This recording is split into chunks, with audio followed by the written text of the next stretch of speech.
This is Julie Hartman, and my brand new show Timeless has just launched. In each episode, I talk about news, but also about non-political things like history, religion, and other aspects of life. And if you want to hear more, make sure to subscribe on my YouTube channel and also at Apple Podcasts, Spotify, Google Podcasts, Rumble, or at the Salem Podcast Network.com. Enjoy.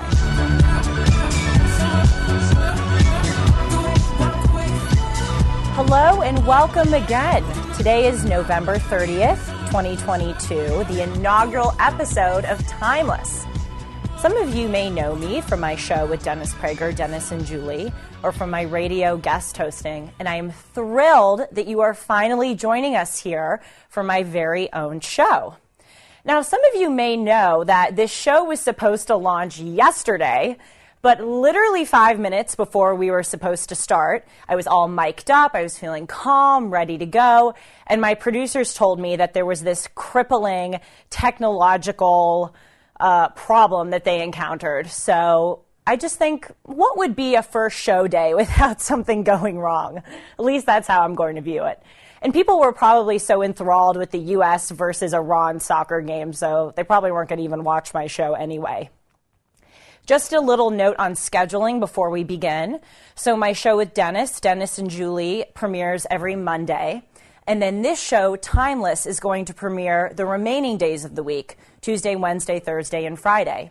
And you can watch these shows live at 1 p.m. Pacific or 4 p.m. Eastern. Or if you can't catch it live, you can watch it later on YouTube or, of course, listen to it in podcast form on Apple, Spotify, Rumble, all of those platforms. For those of you who don't know me, my intellectual journey, how I found Dennis Prager, and how I ended up in this chair doing this job can be found online. I'm not going to repeat it for the sake of the people who have heard me talk about it so many times. But I want to start this show by talking to you all about a fascinating paradox that has permeated American life, and especially among people my age. America is among the freest countries in the world. Unfortunately, that seems to be decreasing now, but I think we can all agree that compared to other places, we're pretty free. We are certainly the richest country in the world. Our GDP is $23 trillion, and our GDP per capita is $70,000. We have the greatest access to education. In fact, this generation of Americans is the most educationally credentialed, generation, not just in America, but in the world writ large. We've also experienced an unprecedented amount of domestic and international stability in the past half century. People my age, and I'm 23 years old, we've never experienced something like a World War I, a World War II, a Cold War, a Vietnam War. We've never had to go through those all-consuming conflicts that our parents and our grandparents had to go through. And yet, my generation is the most medicated and depressed generation in American history. We have less sex and we date less than our parents and even our grandparents did. The U.S. is one of the lowest among developed countries in terms of self-rated happiness levels. And our suicide rate has proliferated in the past quarter century.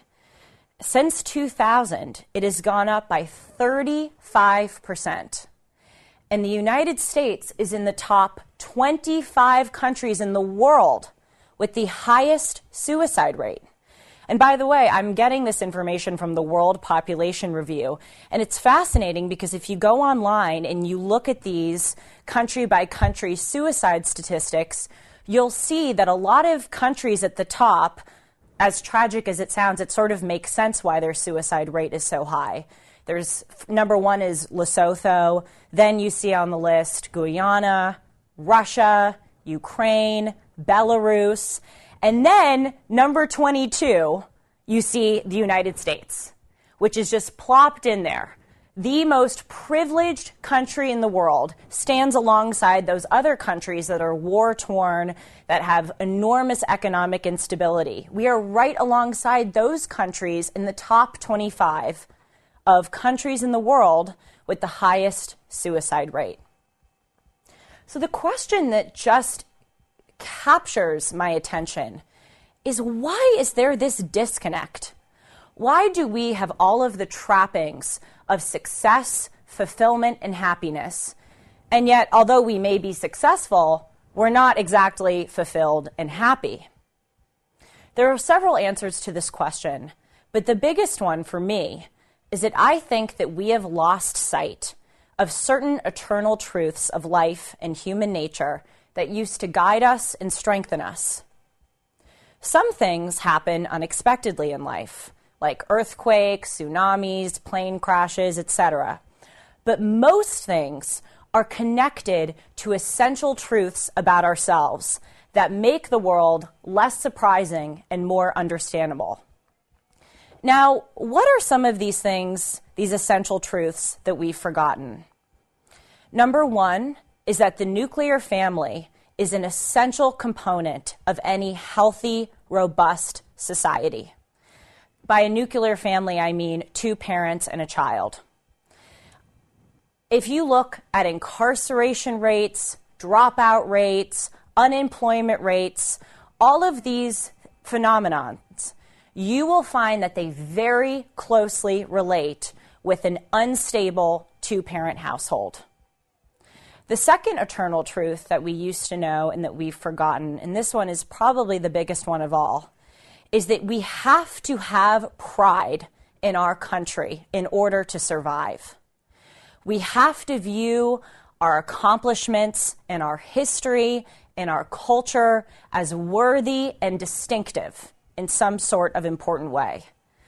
I cannot think of any country, and I love history. Those of you who have watched me before, you know that I'm a history buff. I majored in history in college, and I cannot think of any country or civilization in history that has ever survived without viewing itself as distinctive in a profound sort of way. What we're doing in the United States is that we are convincing ourselves that we have a defunct and guilty culture. And I fear that we will see very soon that this is suicidal. The third eternal truth that we have lost sight of is that human nature is inherently flawed. All of us have a tendency to do selfish, self-dealing, sometimes violent, vile things to one another. Now, the worst of us, that is those who commit crime, need guardrails. We need things like arrest, incarceration, sometimes long prison sentences, in order to serve as a deterrent for punishment, but also to serve as punishment itself. Now, for those of us who may not commit crime, but still have some internal impulses towards behaving badly, we need guideposts. We need things in civil society that keep us in check and help us live fruitful and meaningful lives. These include religious institutions. They also include civic or fraternal organizations like athletic leagues. And unfortunately, those are sort of gone by the wayside now.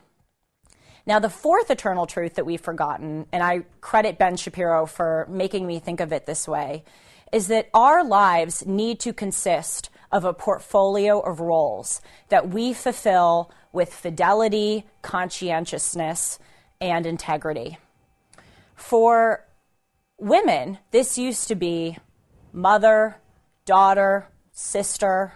For men, this used to be husband, son, and father. For people who, for everyone, it used to be employee, neighbor, churchgoer, synagogue goer, after-school tutor, little league coach. We used to kind of all have these roles. And what this did was this created a sense of responsibility to one another that existed beyond just political lines. And it made our lives rich and fulfilled. Now, all of these eternal truths I've mentioned, I think what's so remarkable about them is that we in 2022 have gathered this wisdom from thousands of years of human experience. We, unlike so many people before us, have the technology and the knowledge to be able to look back at previous times in history, previous countries, previous civilizations, and we can see what they did right and what they didn't do right. And 4 of those eternal truths that I just mentioned, and they're just 4, there are many more, but I decided to keep the list short for you today. Those that I mentioned, we have gathered over so many years of human history, and they have been proven to work. So instead of recognizing that we can look at this wisdom and learn something from it, nowadays in American society, we're convinced that these ideas are antiquated. We think that they're stodgy and stale and brittle. But the irony is, in my view, by turning away from these anchors, by turning away from these essential truths about ourselves, we are the ones who have become stodgy and stale and brittle. So many of us, it seems, live deadened and diminished lives. And the sad part is that a lot of us don't even realize that it's happening. So what are some of the ways that we are deadened and diminished? First of all, we are losing the confidence that we have agency over our own lives. As I mentioned, we used to understand that human nature is inherently flawed. We viewed ourselves as the problem. We thought that we had to keep our bad impulses in check, and if we didn't keep our bad impulses in check, then society would have to step in and do it for us. But nowadays, there's this in vogue idea that's the exact reverse. It's that society is somehow at fault. It's not us. It's not our values. This is the whole poverty causes crime. Climate change. I saw an article the other day that says climate change, of all things, causes crime. We're blaming these external things that exist in society, and we're saying that that causes our shabby behavior. And what that does, unfortunately, is that erodes our sense of agency and free will. Because that means we don't have to control our impulses because our impulses aren't our fault. And society doesn't have to control or society doesn't have a place to control our impulses, because if society caused them, then who is society, to be the one to enforce any punishment? Another way that we have become deadened is that we have lost our vitality and pride in our country. I remember when I was young, it used to be so much fun to go out on the 4th of July and feel like I was connected to something. Like I was connected not just to the people around me, but to past and future generations. Another part of human nature that we don't really think about is that part of being happy requires having pride in yourself. People have pride in their looks, they have pride in their families, they have pride in their jobs, and as I was saying earlier, a crucial part of that is having pride in our country. But nowadays, we somehow think that it is oppressive to feel pride in the United States. We think that we have nothing at all to feel happy about. And again, this has, I think, made us diminished people because we've lost so much of the vitality that we once had. And a final way that we've become deadened and disconnected is that we have reduced ourselves to labels instead of the wide portfolio of roles that we used to inhabit. Nowadays, we chiefly define ourselves along demographic lines. That's LGBTQ, Asian, Hispanic, Black, etc. So that's number one. We define ourselves along political lines. often these are loudly proclaimed on computer stickers. I often go into Starbucks or coffee stores nowadays, and I see people with their computers out, and they have all of these stickers on their laptops that say, I voted, or just got vaccinated. Row, row, row your vote. That was one I saw the other day, and of course, row is spelled R-O-E. People literally nowadays, our political identity is such a huge part of us that people nowadays literally wear the uniform of their political belief as they do on their laptops. And the third way that we identify ourselves, the first one was demographic group, the second one was political identity. The third way is our feelings at the moment. This is the idea of, I feel like a woman today, or I feel like a furry today, or I feel like society has wronged me today. And what traditional roles, used to do is that they used to allow us to transcend our demographic and political differences and allow us to relate to one another. For instance, if you're a mother, you used to see a kind of connection with another person who's a mother because you shared that same role. Nowadays, a MAGA mother or a progressive mother doesn't see any kind of fidelity with a MAGA mother, and a MAGA mother doesn't see any kind of fidelity with a progressive mother. Similarly, a student of one race doesn't anymore see a kind of fidelity that they have with a student of another race, because we define ourselves along these demographic lines. And again, this reduces us as human beings into just what we convey on the outside. Can't we all agree that there is so much more for us to have on the inside that we can relate to one another about than just these labels? It really is a tragedy that so many of us have become deadened and disconnected. And what I want to convey to you today is that as much as Timeless is going to be a news show, I also want to make it a show about life. I as a host, really want to make all of you aware of these deadened and disconnected ways that we are living so that we can combat them. The problem is, a lot of the times, we can't always identify them. For instance, I'm sure a lot of you have seen these computer stickers. Sometimes we don't make the link between those computer stickers that just seem benign on someone's laptop at a coffee store and the ways that we are just defining ourselves along political lines. So I really want to identify these deadened ways of living for you, because we have lost our vitality. In the adventure of life, we have sidelined ourselves. And the purpose of this show, above all else, is to get us involved again in our own lives. Again, I want to identify these tools of deadened and disconnected ways of living so that we can push back against them and allow the eternal truths that I mentioned to remain in their proper place. What Timeless intends to do is show you that a life lived according to the accreted wisdom of the human experience is the best possible gift that we can give not only to society, but to ourselves. All right, since this is in part a news-driven show, now let's move on to news.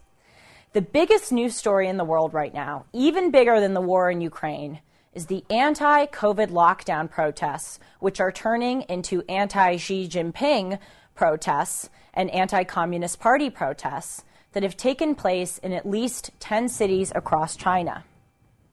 These protests started earlier this month in response to the extremely harsh measures that China has used in a desperate effort to attain, in their words, zero COVID spread.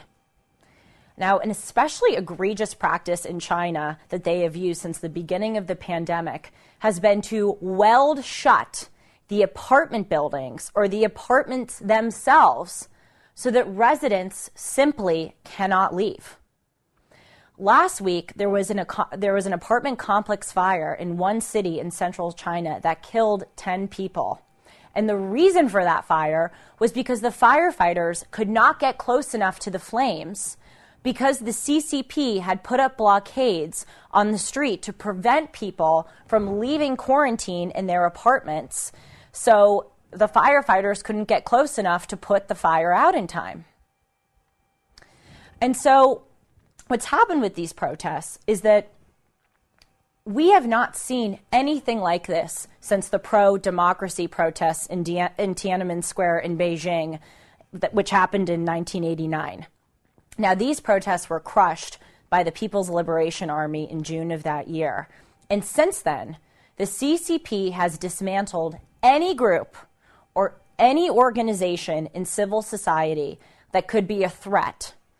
And it also has the greatest regime of digital surveillance of its population, including digital face recognition, of any country on earth. So again, these protests right now are really unique because this is something that we have not seen in 33 years.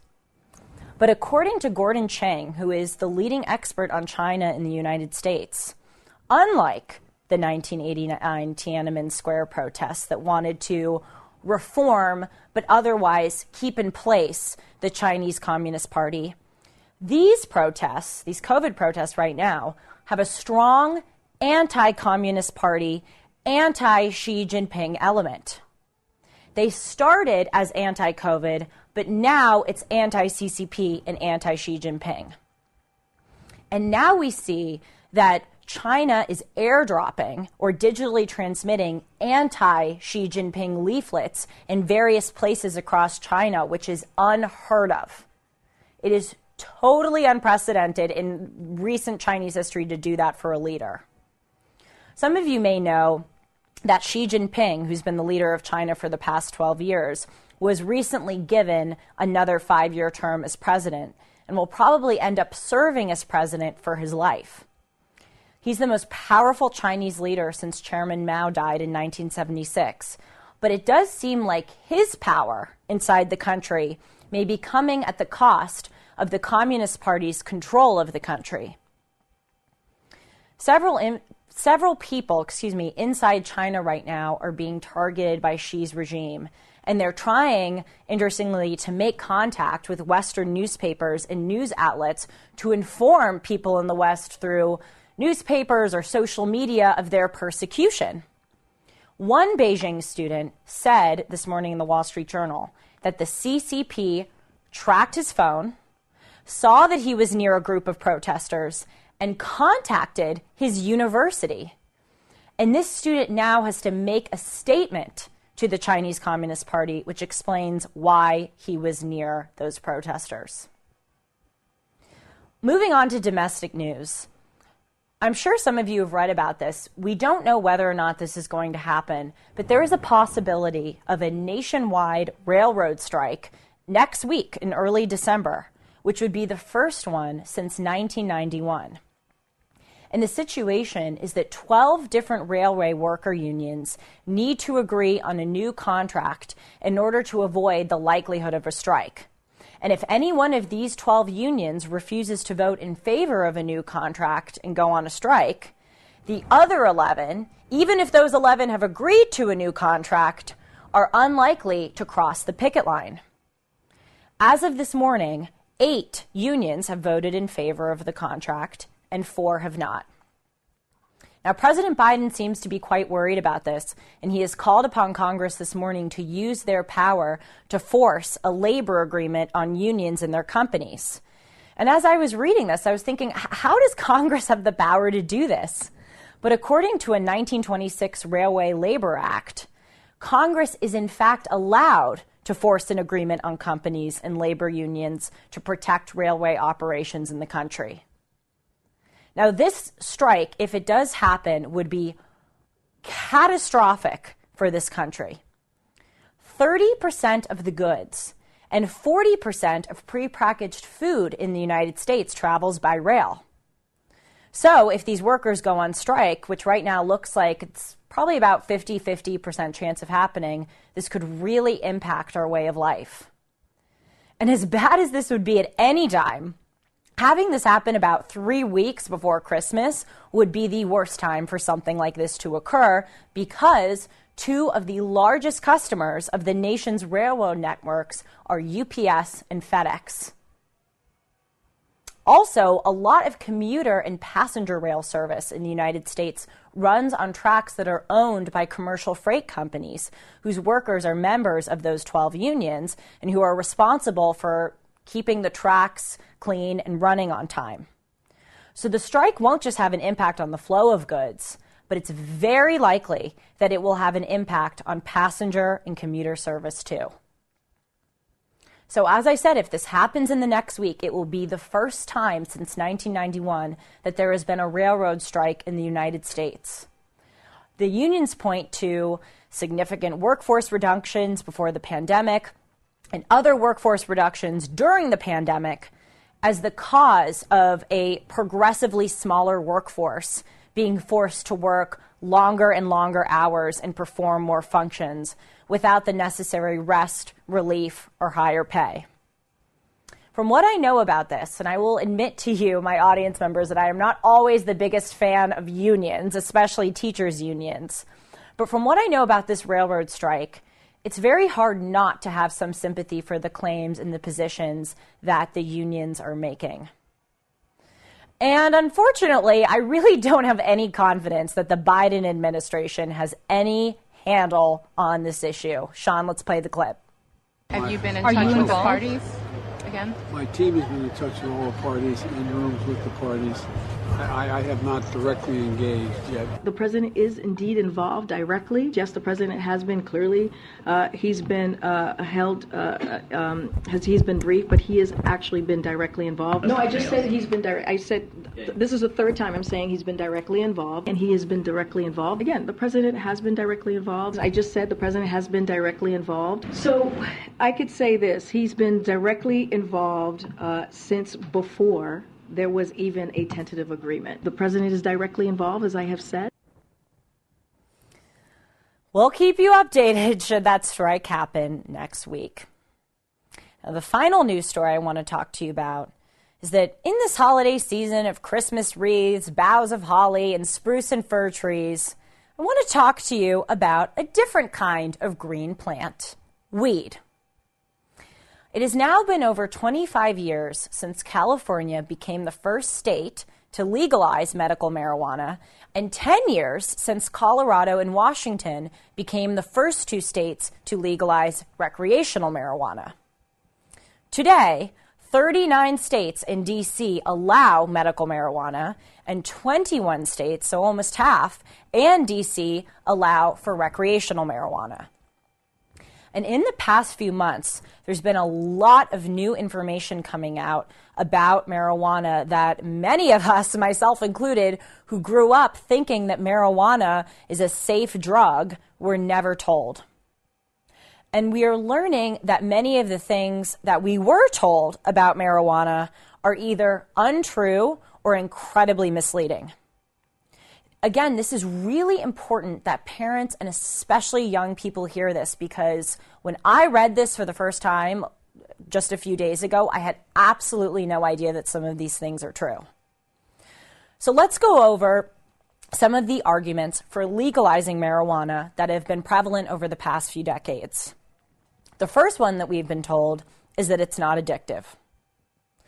The second is that there's no known lethal overdose threshold for THC, which is the active ingredient in marijuana. And so the beneficial effects of marijuana use, like mitigating stress, anxiety, or solving pain, those things, we were told, will far outweigh any negative medical or social consequences. And the third thing that we were told is that legalizing marijuana will have several beneficial criminal justice effects. That it's unfair to incarcerate people for simple marijuana possession, and that legalization will help remedy that, and it will also eliminate the illegal market for marijuana. But here's what we're learning now. First, weed is addictive. According to a 2018 article on the Pew Trust online magazine, marijuana's estimated rate of addiction is 9% of all users and 17% of those who begin using in adolescence, which is comparable to alcohol and heroin, which stand at 15%. The National Institute on Drug Abuse also says that 2.7 million Americans meet the diagnostic criteria for marijuana dependence, second only to alcohol dependence. And like alcohol and tobacco industries, the marijuana industry is dependent on the heavy user. A 2021 report by the Colorado Marijuana Enforcement Division found that 76% of legal weed in Colorado is only consumed by 7% of the legal purchasers in Colorado. Since legalization, this number of heavy users, the standard of which is 300 times a year, has soared. In 2006, only 3 million people were in this category, and by 2017, it was 8 million people. So why is it that this heavy usage has increased so fast? The answer is that the human body develops a tolerance for THC. So for a habitual user to continue to get the desired high from use of the product, they over time need to increase the concentration of THC that their body ingests. So for someone who smoked a joint that had 10 milligrams and it worked for them for a week or two, after 2 or 3 weeks, they may need to increase it to 20 or 30 milligrams to get that same effect. Now, for those who insist on further scientific confirmation that marijuana can become addictive, the American Psychiatric Association, in its most recent manual of recognized psychiatric disorders, the DSM-5, identifies 11 symptoms and behaviors indicating the presence of marijuana use disorder. And among these are using more than intended, trying but failing to quit, spending lots of time using, craving, needing to use more to get the same high, and experiencing withdrawal symptoms. And also, according to the DSM-5, marijuana use disorder may correlate with higher risk of problems with attention, memory, and learning, and confirms that those with marijuana use disorder may need to use more and more marijuana or marijuana with greater THC concentrations to get that desired high. Though for some reason they don't call this marijuana use disorder an addiction, the things that I just mentioned certainly sound like symptoms of an addiction to me. And according to the results of an 11-year study published in the Journal of the American Medical Association in 2015, 3 in 10 marijuana users have this marijuana use disorder. Second, although it may be true that it is impossible to experience a fatal marijuana overdose, what we are now discovering is that the increasingly higher concentrations of THC in legally available marijuana has led to the exploding phenomenon of marijuana-induced psychosis. As background, in the 60s, the average THC concentration of marijuana was about 2%. That rose to about 5% in the 90s. Now, in dispensaries, the THC concentration in joints is between 20 and 30%. Edibles are between 40 and 80%, and vape pens or dabs can go up to 90%. And as I mentioned a moment ago, this has led to the, until recently, never before seen phenomenon of marijuana-induced psychosis. The new legally available products with their elevated THC concentrations vastly increase the likelihood of the user having a psychotic episode involving hallucinations and paranoia. And psychosis with paranoia correlates strongly with violent behavior, including sometimes suicidal or homicidal behavior. The New York Post on October 22nd published an article about this that is just both fascinating and devastating, in which Dr. Ranit Lev, who specializes in addiction at Scripps Mercy Hospital in San Diego, said, and I quote, "We're now counting 37 cannabis-related diagnoses a day. When I started in the 90s, this is Dr. Lev speaking, when I started in the 90s, there was no such thing. Now I see 1 to 2 cases per shift, and the most common symptom is psychosis. Now let's go on to the claims that were made about criminal justice. There is a myth that there is a significant amount of people in prison right now for simple marijuana possession, and this is simply not true. People with convictions for drug offenses are in both the federal and the state prison systems. But since the federal prisons have the highest proportion of inmates serving time for drug offenses, 45% of those in federal prison are there for drug-related offenses versus 15% in state prisons. Let's take a look at federal prisons. According to the DOJ's Bureau of Justice Statistics, 99.5% of all people in federal prisons for drug-related offenses are there for drug trafficking, not for simple possession. I have 2 points to make about this. The first is that the vast majority of drugs in this country come from outside of this country, principally through Mexican or other Latin American drug cartels. Any fair-minded person who knows how these cartels operate would not consider a person who does business with them to be classified as nonviolent. If you are doing business with these organizations, you are doing business with the most violent people in the world. So that's point number 1. Point number 2 is that of the 45% of the people who are in federal prison for drug trafficking, 90% of them were sentenced after a plea bargain and not a trial. So this means that they were arrested and charged with more and more serious things than the thing that they ultimately went to prison for. So this idea that people are in prison for just simple possession is a complete fantasy. There's also a prevalent idea that legalization would eliminate the illegal market for drugs who are in business with violent drug cartels and possibly lace the product with things like fentanyl.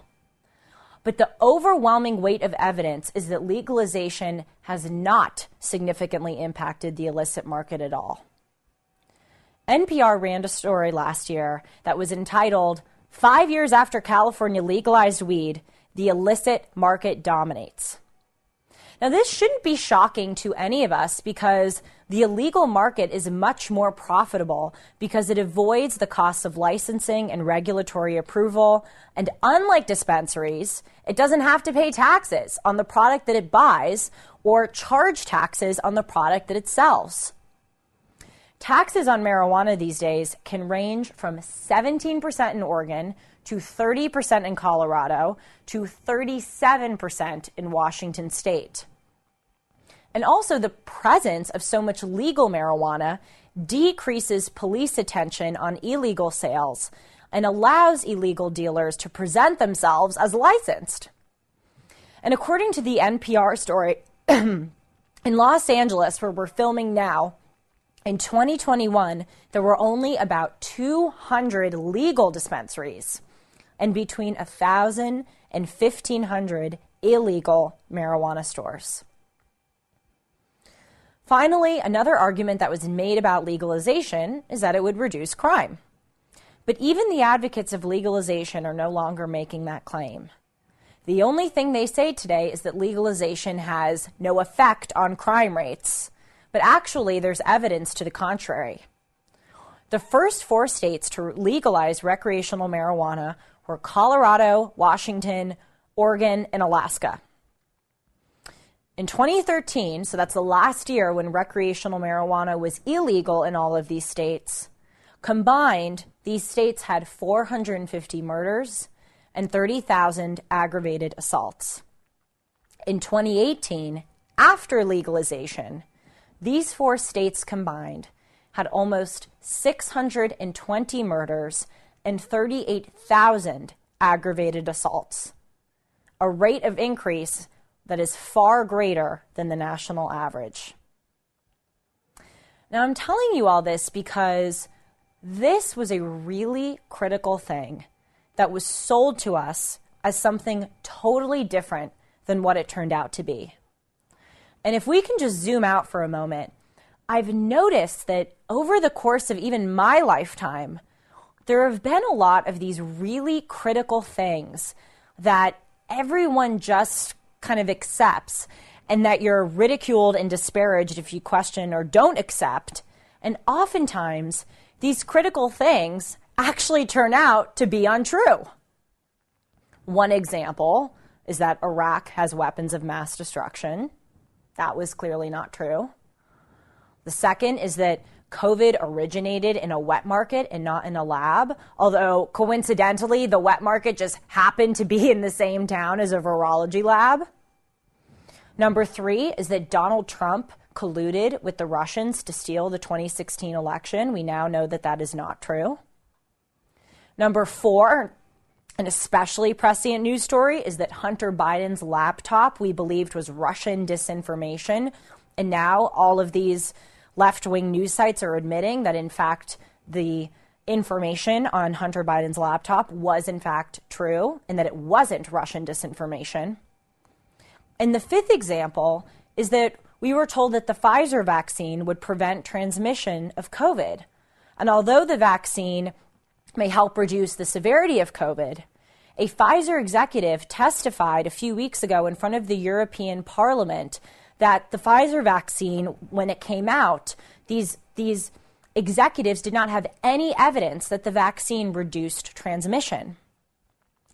And it's just staggering that all of these things, these really important things that everyone believed, we now know are not true. And this marijuana thing, unfortunately, is just another penny in the jar. So please, everyone, be careful, especially with the prevalence of fentanyl nowadays. Be careful and encourage people, especially young people, to go out and research marijuana use, because it is not the benign drug that we were all told that it was. It has been a joy to be with you today, and thank you so much for joining us. I'm so glad that our technology seemed to work today, at least as far as I know our technologies work today. I could find out afterwards that I've been doing this whole show and we haven't been live. Okay, I see some thumbs up. Good. And I want to end this show and every show with something that really motivates me. Like a sculptor, starting with a block of stone and the tools to form it, each of our thoughts, choices, and actions, big and small, shape who we are. So let's think clearly, choose wisely, and act with principle and determination. See you all tomorrow. Thanks so much. This is Julie Hartman, and my brand new show, Timeless, has just launched. In each episode, I talk about news, but also about non-political things like history, religion, and other aspects of life. And if you want to hear more, make sure to subscribe on my YouTube channel and also at Apple Podcasts, Spotify, Google Podcasts, Rumble, or at the Salem Podcast Network.com. Enjoy.